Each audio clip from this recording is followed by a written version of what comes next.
Well, this is very exciting. We've got our very first piece of mobile gaming news fan mail. Kathy, this is exciting, right?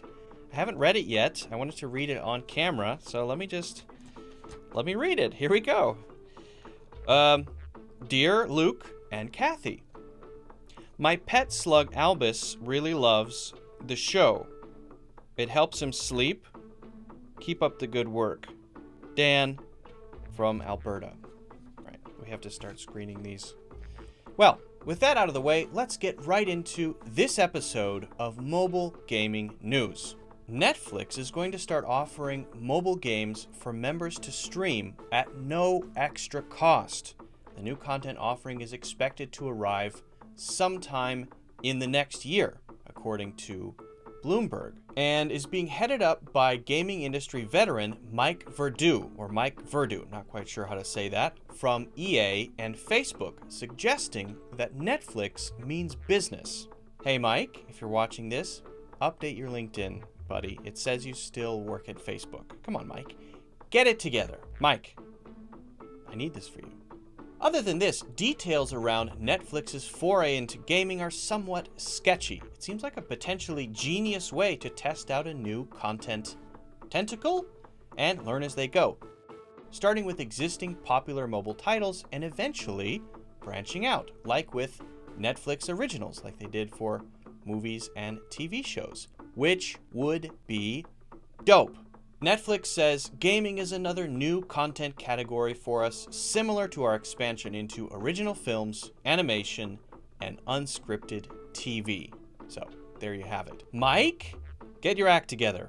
Nintendo is pulling the plug on Dr. Mario World, a mobile game launched by Nintendo in July of 2019 that will breathe its last on November 1st of this year, surrounded by its family and closest loved ones. I think I may have taken the coma analogy too far. It's Dr. Mario. It's health. It's a medical emergency. This pharmacy-themed Candy Crush-esque pill-flipping classic, which I used to play on Game Boy Color as a kid, has been unable to generate enough revenue from IAPs to become financially viable. It could simply be that people would rather make candy explode than shuffle pills around and kill viruses. Maybe some ideas just don't translate to the modern mobile ecosystem. Or it could simply be that Nintendo hasn't yet mastered monetization on mobile, particularly for in-app purchases.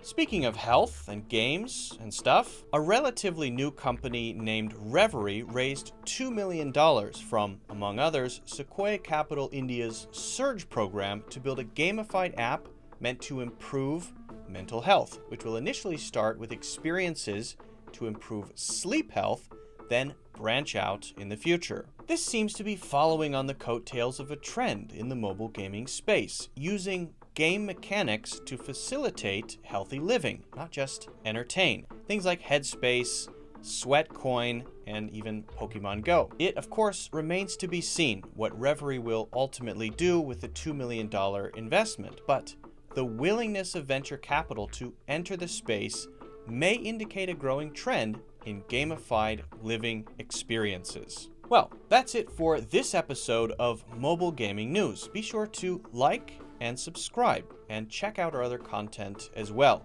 No fan mail, please. If you're a developer, you can also learn about turning your games into revenue-generating machines with Yodo1's free Business of Mobile Gaming course. That's all. Bye.